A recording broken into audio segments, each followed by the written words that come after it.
Good morning, friends. I am Sandeep Kumar Reddy from Engineers Competitive Training Academy. Today we'll be discussing about processes, what exactly they manufacture from the respective process, and the catalyst, what is used in the process.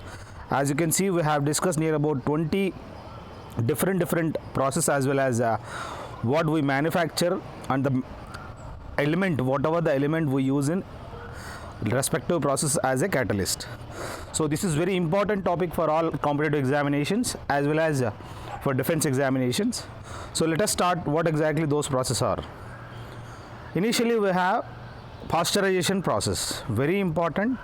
I want you guys to comment me in the section who exactly formulated this pasteurization process. जैसे कि आप देख सकते हैं यहाँ पे lactobacillus एक bacterium होता है और वो बैक्टीरियम क्या करता है, दूध को दही बना देता है और उसके अंदर एक लैक्टिक एसिड होता है जिसकी वजह से दही बन जाता है। ठीक उसी तरह इस पास्चराइजेशन प्रोसेस में दूध को क्या करते हैं, पहले गर्म करते हैं, उसके बाद ठंडा कर देते हैं और उसके अंदर हम लोग थोड़ा सा कैटलिस्ट ऐड करते हैं जो कि लैक्टोबैसिलस बैक्टीरियम को ऐड करके उसको हम दही बना देते हैं। ये बहुत ही इंपॉर्टेंट प्रोसेस है। आप मुझे कमेंट सेक्शन में बता सकते हैं किसने इसको फॉर्मुलेट किया है। अगला देखिए, ऑक्सीजन को प्रिपेयर करना फ्रॉम हेटेरो। हेटेरो क्या होता है, यहाँ पे पोटेशियम क्लोराइड ट्राइक्लोराइड। सो यहाँ पे potassium chloro trioxide. So you can directly go through whatever has been given. और कैटलिस्ट जो इसके अंदर यूज़ करते हैं मैंगनीज डाइऑक्साइड। और इस तरह जब ऑक्सीजन प्रिपेयर करना हो, हम पोटेशियम KClO3 को साथ as a catalyst manganese dioxide को मिक्स करने के बाद आपको ऑक्सीजन एक्सट्रैक्ट कर सकते हैं। आपसे सवाल ऐसा पूछा जा सकता है, what exactly the process in which जिससे प्रिपरेशन ऑफ ऑक्सीजन, ऐसा कौन सा कैटलिस्ट यूज़ करते हैं, तो आपको मैंगनीज डाइऑक्साइड को यूज़ करते हैं with the potassium KClO3 to make oxygen. इस तरह अलग अलग सवाल आपसे बन सकता है। हेबर्स प्रोसेस के बारे में देखा जाए, इस हेबर्स प्रोसेस किस लिए हम लोग यूज़ करते हैं, अमोनिया यहाँ पे जो कि लिक्विड अमोनिया राइट साइड में देख सकते हैं सबसे नीचे, इसको हम लोग फॉर्मुलेट करने के लिए, प्रोड्यूस करने के लिए इस हेबर्स प्रोसेस को इस्तेमाल करते हैं। और इसके अंदर फाइनली डिवाइडेड आयरन मॉलिब्डिनम मॉलिक्यूल्स को इसके अंदर एज ए कैटलिस्ट की तरह, जैसे कि एज ए जो भी उसका प्रोसेस के लिए for the extraction of ammonia use करते हैं। यहाँ पे देख सकते हो nitrogen from the air, hydrogen from the natural gas. इस वॉल्यूम जो है नाइट्रोजन और हाइड्रोजन का 1:3 रेशियो में करके वो आराम से जो भी प्रोसेस होता है हेबर्स प्रोसेस। छोटे छोटे सवाल है, ये बहुत ही इम्पोर्टेंट फॉर्म होता है। NH3 इज़ द अमोनिया जो कि केमिकल फार्मूला है और आपसे कुछ भी पूछा जा सका है एग्ज़ाम में, हेबर्स प्रोसेस किस लिए यूज़ करते हैं for the extraction of ammonia. अगला देखिए ओस्टवाल्ड्स प्रोसेस, वेरी इंपॉर्टेंट प्रोसेस होता है ये। इसके अंदर प्लैटिनाइज्ड एस्बेस्टस का, जिसको हम PT गॉज भी कहते हैं, यानी प्लैटिनाइज्ड गॉज्ड, इनको इस्तेमाल करके ओस्टवाल्ड्स प्रोसेस में नाइट्रिक एसिड जो कि HNO3 कहते हैं जिसको, और वो फॉर्मुलेट करने के लिए, उसको प्रोड्यूस करने के लिए हम लोग ओस्टवाल्ड्स प्रोसेस का इस्तेमाल करते हैं। आप राइट साइड में देख सकते हैं किस हिसाब से इनको हम लोग एक्सट्रैक्ट करते हैं, आप गौर करिएगा। When it comes to lead chamber process, काफ़ी इम्पॉर्टेंट है। लेड चैम्बर प्रोसेस वो होता है जिनके अंदर हम लोग नाइट्रिक ऑक्साइड का इस्तेमाल करते हैं और उसके बाद हम लोग क्या फॉर्म करते हैं, सल्फ्यूरिक एसिड, जिनको हम मास्टर ऑफ एसिड भी कहते हैं, H2SO4। नॉर्मली कार बैटरीज के अंदर इस्तेमाल करते हैं।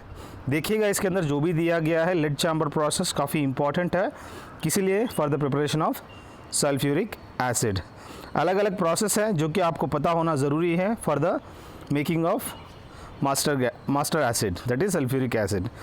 एक कॉन्टैक्ट प्रोसेस होता है जो कि जिसके अंदर, इस कॉन्टैक्ट प्रोसेस के अंदर आप देख सकते हो प्लैटिनाइज्ड एस्बेस्टस, या जिसको हम कहते हैं वेनाडियम पेंटॉक्साइड। सो इनको इस्तेमाल करके हम लोग H2SO4 का भी हम लोग आराम से एक्सट्रैक्ट कर सकते हैं। सो आपको पता होना ज़रूरी है, फॉर द सल्फ्यूरिक एसिड बनाने के लिए एक कॉन्टैक्ट प्रोसेस होता है और दूसरा क्या है, लेड चैम्बर प्रोसेस होता है। सो ये दोनों लेड चैम्बर और कॉन्टैक्ट प्रोसेस दोनों का इस्तेमाल करके हम लोग सल्फ्यूरिक एसिड को बना सकते हैं। लेकिन कॉन्टैक्ट प्रोसेस में जो इस्तेमाल किया जाने वाला जो चीज़ है वो प्लैटिनाइज्ड एस्बेस्टॉस है, जिसको हम वेनेडियम पेंटॉक्साइड कहते हैं, V2O5।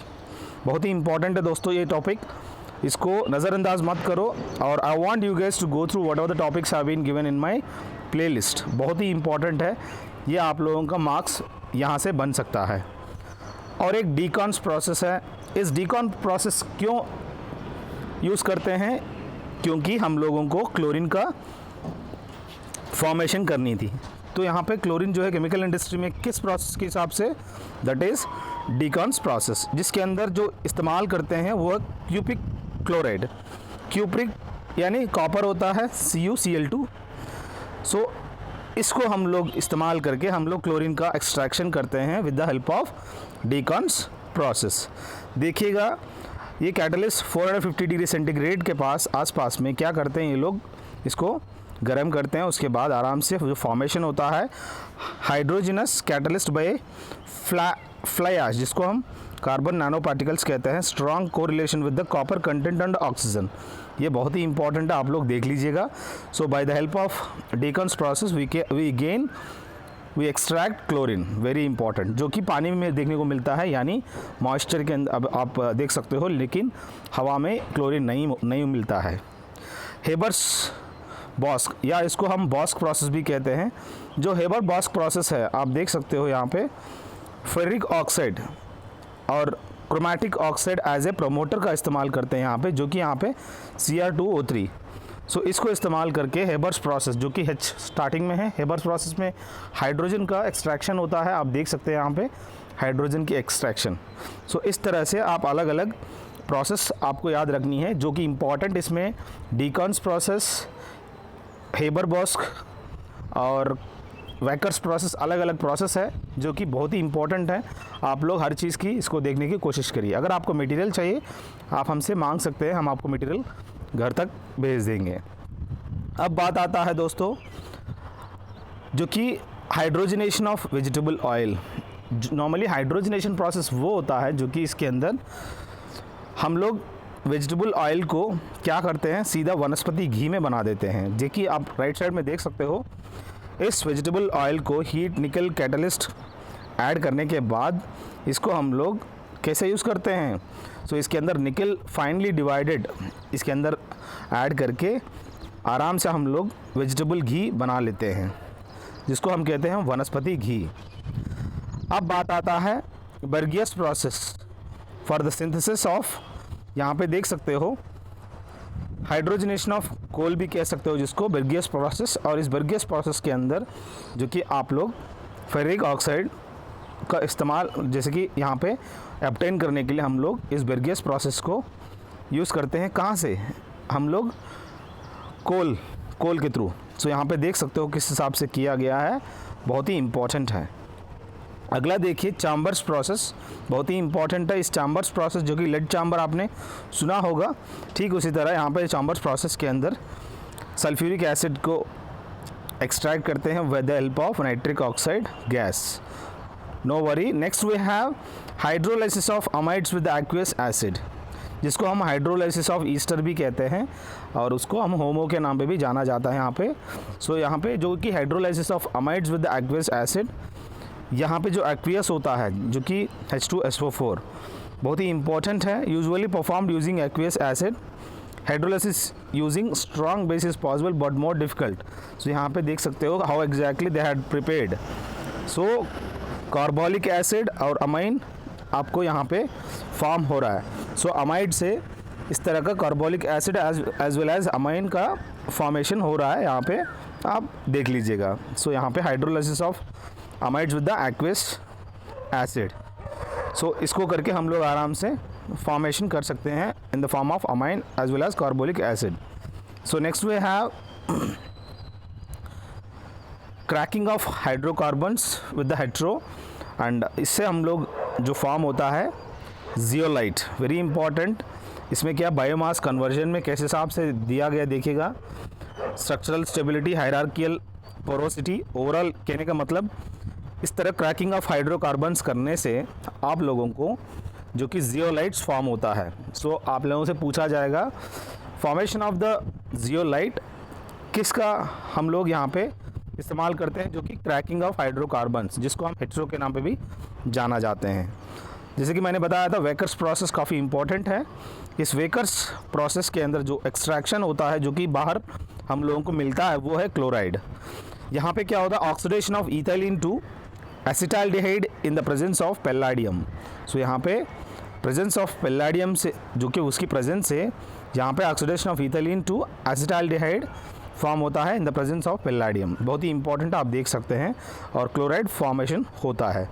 और बिस्मर्स प्रोसेस वो चीज़ है जो कि बिस्मर्स प्रोसेस देखा जाए इसके अंदर, और स्पीगल का इस्तेमाल करते हैं, और steel, iron and tungsten and carbon, जो कि यहाँ पे एक्सट्रैक्शन देखने को मिलता है इस बिस्मर्स प्रोसेस में। अगर आपको स्टील का जैसे कि स्टील का मिक्सचर जो कि अलाय होता है, जो कि आयरन, टंगस्टन और कार्बन तीनों आपको देखने को मिलता है, आपसे पूछा जाएगा ऐसा कौन सा प्रोसेस का इस्तेमाल करते हैं जिनके अंदर आपको स्टील ऑब्टेन करते हैं। वो प्रोसेस होता है बिस्मर्स प्रोसेस, जो कि इसके अंदर जो इस्तेमाल करने वाला है स्पीगल। बहुत ही इंपॉर्टेंट है, आप देख सकते हैं Bessemer's process how exactly it looks like. अगला द लेब्लैंक प्रोसेस क्या है। इस प्रोसेस में कॉमन सॉल्ट से हम लोग सोडा ऐश बनाते हैं, जिसको हम कहते हैं सोडियम कार्बोनेट, NaCO3। सो यहाँ पे क्या है 1700 टू 1800 यहाँ पे क्या सोडियम कार्बोनेट बनाने के लिए, सो इस टाइम पे अर्ली केमिकल इंजीनियरिंग के हिसाब से the process produce hazardous by products including hydrochloric acid, nitrogen oxides, sulphur and chlorine gas.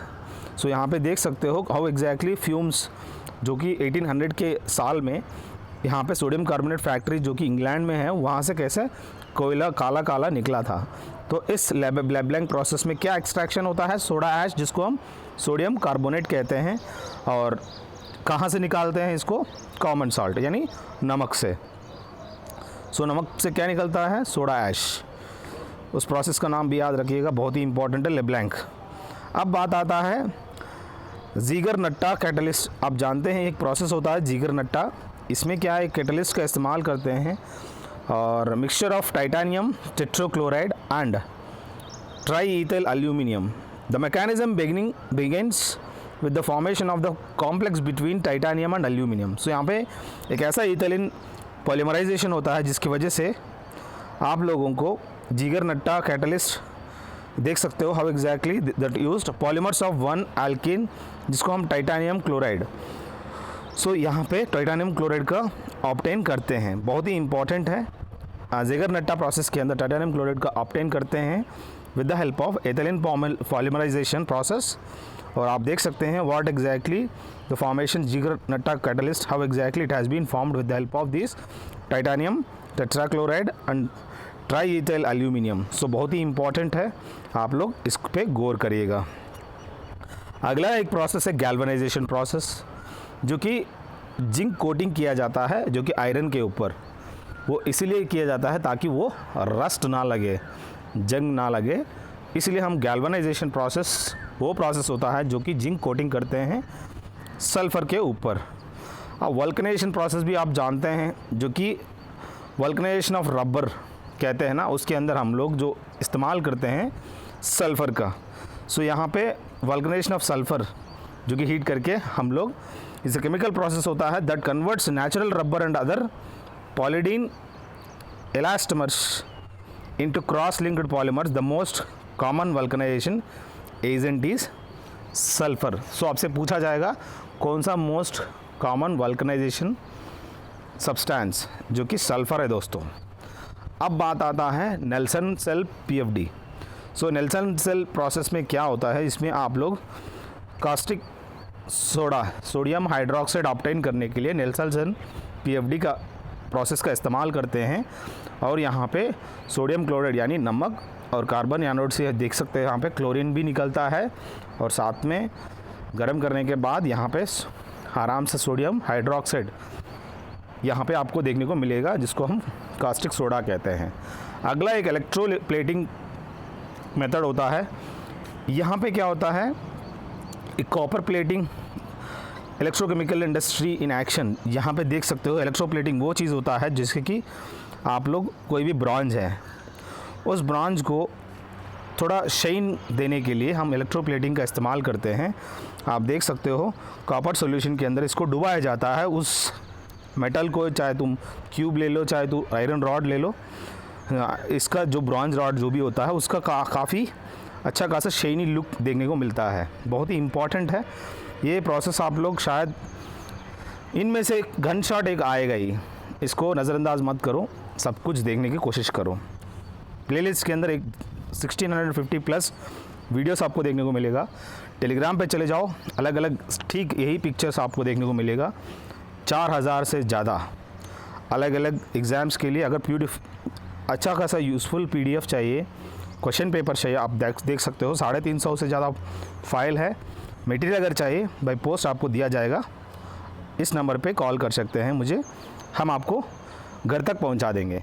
पर एग्ज़ाम का जो मटेरियल है पूरा का पूरा कोर्स का मिलेगा, आप लोग देख लीजिएगा, हम आपको फॉरवर्ड कर देंगे। थैंक यू दोस्तों, have a good day, have a great life.